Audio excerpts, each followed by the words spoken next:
வேட்டையாடும் விலங்குகள். இது ஒரு எளிய நிரல் ப்ரோக்ராம். பெயர் தான் கொஞ்சம் நீளமாக இருக்கின்றது. ஒரு கிளாஸ் காடு. இந்த கிளாஸ் எதை பற்றியது என்றால் விலங்குகளை பற்றியது. இது சிங்கங்கள், புலிகள், மான்கள், மரங்கள் என்பன போன்றவை. Trees, Lions, tigers, dear. இந்த கிளாஸினுடைய பெயர் காடு. அங்குள்ள ஒரு கிளாஸ் வேரியபிள் தலைப்பு. அதனுடைய தொடக்க மதிப்பு வேட்டையாடும் விலங்குகள். எனவே it's a class variable accessible from all objects. இதெல்லாம் வந்து ஆப்ஜெக்ட்ஸ். எங்கள் ஊர், உங்கள் ஊர், மான்கள் காடு. மொத்தம் 3 ஆப்ஜெக்ட்ஸ், பொருட்கள். எத்தனை மெத்தட்ஸ்?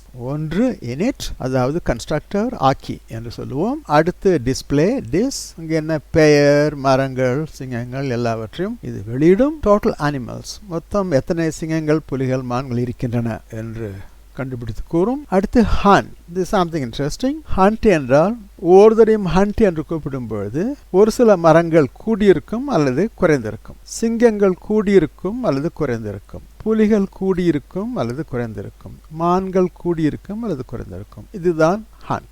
அது ரேண்டம்லி, நேர்ந்தபடி நடக்கும் என்பதற்காக நான் இது ரேண்டம் என்கின்ற மாடியூலை இம்போர்ட் செய்து அதிலிருந்து ரேண்டின்ட் என்பதை பயன்படுத்தி நான் கணக்கிட்டிருக்கிறேன். இதோ இந்த படத்தை பாருங்கள். காடு என்கின்ற கிளாஸ்.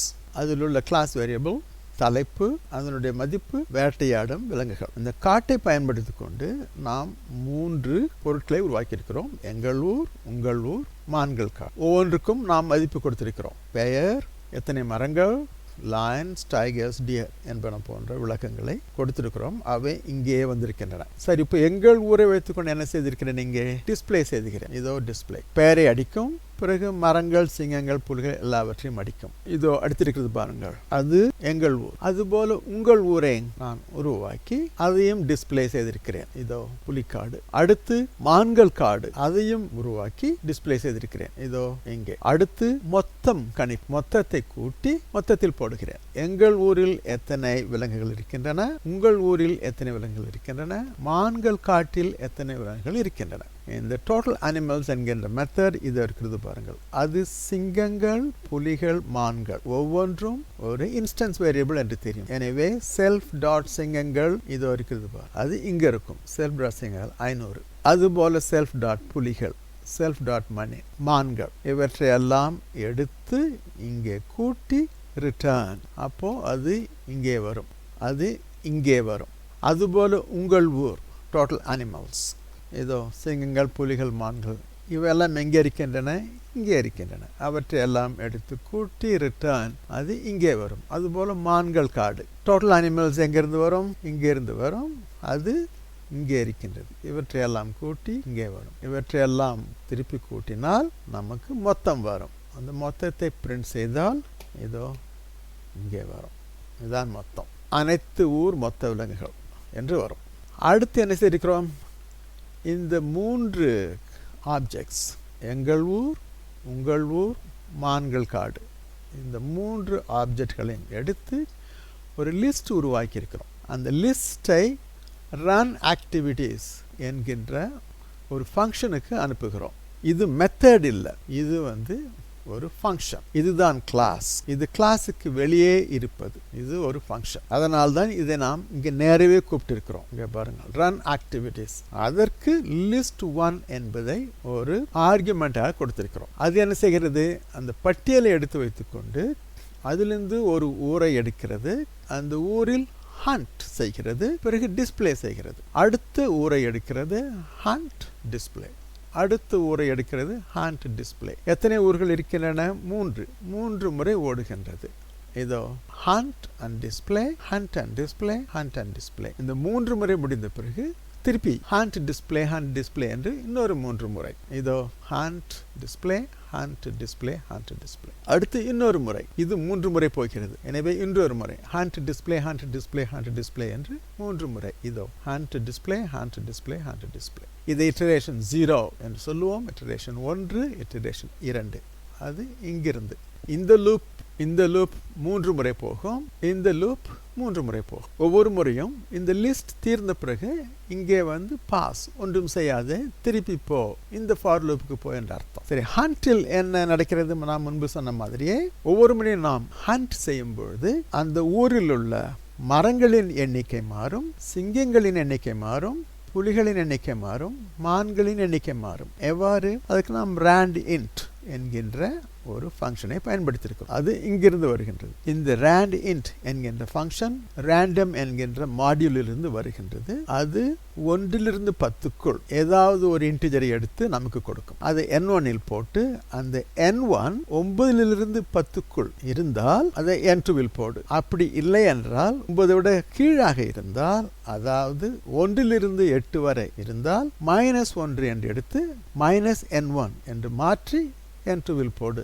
என்ற அர்த்தம். இது ஒரு கண்டிஷனல் எக்ஸ்பிரஷன். எனவே n2 என்பது பாசிட்டிவாகவும் இருக்கலாம், நெகட்டிவாகவும் இருக்கலாம். அடுத்து என்ன செய்கிறோம்? அந்த n2வை 1000ஆல் பெருக்கி மரங்களோடு கூட்டுகிறோம். இங்கே n2வை 100ஆல் பெருக்கி சிங்கங்களோடு கூட்டுகிறோம். n2வை 100ஆல் பெருக்கி புலிகளோடு கூட்டுகிறோம். n2வை 500ஆல் பெருக்கி மான்களோடு கூட்டுகிறோம்.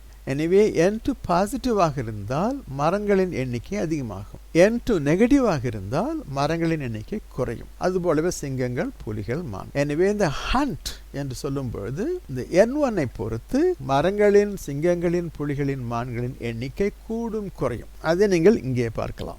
இதான் முதலில் இருப்பது. இதான் நாம் கொடுத்திருப்பது. 1 மில்லியன் மரங்கள், 500 சிங்கங்கள், புலிகள். இது ஒரு ஊர் பனங்காடு. அடுத்து புலிக்காடு, அடுத்து மான்கள் காடு. இதான் மொத்த விலங்குகள். ஒரு இட்டரேஷனில் இங்கே பாருங்கள், பனங்காட்டில் மரங்களின் எண்ணிக்கை குறைந்திருக்கிறது, சிங்கங்களின் எண்ணிக்கை குறைந்திருக்கின்றது, புலிகளின் எண்ணிக்கை அதிகரித்திருக்கின்றது, மான்களின் எண்ணிக்கை குறைந்திருக்கின்றது. புலிக்காட்டில் மரங்களின் எண்ணிக்கை குறைந்திருக்கின்றது, சிங்கங்களின் எண்ணிக்கை அதிகமாக இருக்கின்றது, புலிகளின் எண்ணிக்கை குறைந்திருக்கின்றது, மான்களின் எண்ணிக்கை குறைந்திருக்கின்றது. மான்கள் காட்டில் மரங்களின் எண்ணிக்கை குறைந்திருக்கின்றது, சிங்கங்களின் எண்ணிக்கை அதிகரித்திருக்கின்றது, புலிகளின் எண்ணிக்கை அதிகரித்திருக்கின்றது, மான்களின் எண்ணிக்கை குறைந்திருக்கின்றது. அதுபோலவே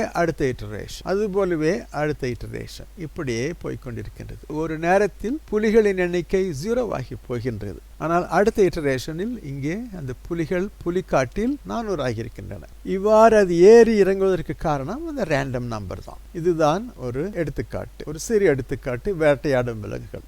அடுத்து இந்த எடுத்துக்காட்டை பாருங்கள். உங்கள் புத்தகத்தில் 184, 185 பக்கத்தில் கொடுக்கப்பட்டுள்ளது. ஒரு எளிய இனக்குழு என்ன செய்கிறது? ஒரு சரத்தை உள்ளீடாக பெற்று அதில் எத்தனை பெரிய எழுத்துக்கள், சிறிய எழுத்துக்கள், உயிர் எழுத்துக்கள், மெய்யெழுத்துக்கள், இடைவெளிகள் உள்ளன என்று கண்டறியும் பைத்தான் நிரலை எழுது. இதோ சரம் என்கின்ற ஒரு கிளாஸ் ஸ்ட்ரிங். இது ஒரு சரத்தை உள்ளீடாக பெறும். இது will count upper case letters. எத்தனை பெரிய எழுத்துக்கள் இருக்கின்றன என்று கொடுக்கும். இது எத்தனை சிறிய எழுத்துக்கள் இருக்கின்றன என்று காட்டும். எத்தனை உயிரெழுத்துக்கள், எத்தனை கான்சனன்ட், எத்தனை இடைவெளிகள், ஸ்பேசஸ், அவற்றையெல்லாம் இது அழைத்து செயல்படுத்தும். எக்ஸிக்யூட் செய்த பிறகு இதை பயன்படுத்தி நாம் வெளியீடு செய்து கொள்ளலாம். எத்தனை upper case, lower case, vowels, consonant, spaces இருக்கின்றன என்று நாம் தெரிந்து கொள்ளலாம். இது மெயின் கோட். இதுதான் ஒரு ஆப்ஜெக்டை உருவாக்கி எஸ்ஸில் போட்டு அதில் ஒரு ஸ்ட்ரிங்கை உள்ளீடு செய்து எக்ஸிக்யூட் செய்தால் நமக்கு இதெல்லாம் எக்ஸிக்யூட் ஆகும். அடுத்து டிஸ்பிளே என்று சொன்னால் இதுவெல்லாம் டிஸ்பிளே ஆகும். இப்படி இதுதான் இன்புட். கெட் ஸ்ட்ரிங் என்பது இதுதான். என்டர் ஸ்ட்ரிங் என்று கேட்கும். Welcome to learn computer science என்று நாம் அடித்திருக்கிறோம். உடனே அது என்ன செய்யும்? The given string contains 5 uppercase letters, 24 lowercase letters, 12 vowels, 17 consonants and 4 spaces என்று அடிக்கும்.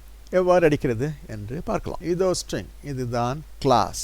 இதை கூப்பிட்டால் நமக்கு ஒரு பொருள் கிடைக்கும். அதை எஸ் என்ற வேரியபிளில் சேமித்து வைத்திருக்கிறோம். இவையெல்லாம் instance variables. 1, 2, 3, 4, 5, 6 instance variables with initial values 0, 0, 0, 0, 0, null string. 0 என்பது எது குறிக்கும்? அதாவது பெரிய எழுத்துக்கள் மொத்தம் இதுவரை 0, சிறிய எழுத்துக்கள் இதுவரை 0, vowel 0, கான்சனன்ஸ் 0, இடைவெளிகள் 0, அப்புறம் கொடுக்கப்பட்ட ஸ்ட்ரிங் இன்னும் படிக்கவில்லை, எனவே அது எம்டி என்று நாம் புரிந்து கொள்ள வேண்டும். அடுத்து என்ன செய்கிறோம்? கெட் ஸ்ட்ரிங் என்று சொல்கிறோம். s டாட் கெட் ஸ்ட்ரிங் என்றால் இது வரும். அது என்ன செய்கிறது? என்டர் ஸ்ட்ரிங் என்று கேட்கிறது. இதோ என்டர் ஸ்ட்ரிங். நாம் இதை அடிக்கிறோம். அடித்த பிறகு அது என்ன செய்கிறது? அதை எடுத்து ஸ்ட்ரிங்கில் போடுகிறது. இது ஒரு பார் கொடுக்கப்பட்ட ஸ்ட்ரிங் எடுத்து இங்கே போட்டுக்கொள்கிறது. சரி, அடுத்து எக்ஸிக்யூட் என்று சொல்கிறோம். இதோ இது வேலை செய்யும். அது என்ன செய்கிறது? கவுண்ட் அப்பர் என்று கூப்பிடுகிறது. இதோ இது வரும். இது என்ன செய்கிறது? இங்க இருக்கின்ற இந்த ஸ்ட்ரிங், இதை நாம் கொடுத்தோம் இல்லையா, welcome to learn computer science, அது இங்கே இருக்கிறது. அதை எடுத்து அதிலிருந்து ஒவ்வொரு கேரக்டராக எடுத்து அது அப்பரா என்று கேட்கிறது. அது அப்பராக இருந்தால் அப்பர் கேஸோடு ஒன்றை கூட்டு. இதோ அப்பர் கேஸ் 0 இனிஷியலைஸ் 0 அதோடு ஒன்றை கூட்டு. எனவே ஒவ்வொன்றாக இதிலிருந்து எடுத்து அப்பராக இருந்தால் கூட்டு, மற்ற எதுவாக இருந்தாலும் கூட்டாதே. அப்படி என்றால் இது வெளியே வரும்பொழுது இதில் எத்தனை பெரிய எழுத்துக்கள் இருக்கின்றன என்று தெரிந்துவிடும். விடை எங்கே இருக்கிறது? இங்கே இருக்கும். எனவே இங்கே இருக்கின்ற ஸ்ட்ரிங் எத்தனை அப்பர் கேஸ் உள்ளன என்று இங்கே பதிவிடப்படும். சரி, அதற்கடுத்து என்ன? Count lower. அதோ கவுண்ட் லோவர், அதுவும் இதே போலத்தான். இந்த ஸ்ட்ரிங் இங்கே இருக்கிறது. ஒவ்வொரு கேரக்டராக எடுத்து லோவராக இருந்தால் add 1 to this. இது கடைசியில் எத்தனை லோவர் கேஸ் லெட்டர்ஸ் இருக்கின்றன என்று இங்கே பதிவிடும். அதற்கடுத்து என்ன? Count vowels. இதோ அதுவும் அதே போலத்தான். அந்த ஸ்ட்ரிங்கை இங்கிருந்து எடுத்து இந்த கேரக்டர் இதிலிருந்து, இதெல்லாம் தான் vowels, capital vowel, small vowel, capital vowels இப்படி இருக்கிறது மொத்தம். இது ஒரு டப்பிளாக கொடுக்கப்பட்டிருக்கிறது. ஒன்று ஒன்றாக எடுத்து அது இதில் இருக்கிறதா என்று பார்க்க வேண்டும். ஒவ்வொரு கேரக்டராக ஸ்ட்ரிங்கிலிருந்து எடுத்து இதில் இருந்தால் இன்க்ரிமெண்ட் வாவல்ஸ். வாவல்ஸாக இதோ இப்படியே இந்த லூப் முடிந்த பிறகு கடைசியில் vowels will contain the total number of vowels in string. அது இங்கே இருக்கும். அடுத்து என்ன? கான்சனன்ஸ். இதோ கவுண்ட் கான்சனன்ட். இது வாவல்ஸ். இங்கே இருக்கிறது ஸ்ட்ரிங். அதிலிருந்து ஒரு ஸ்ட்ரிங்கை எடு. அது வவலாக இருக்கக்கூடாது.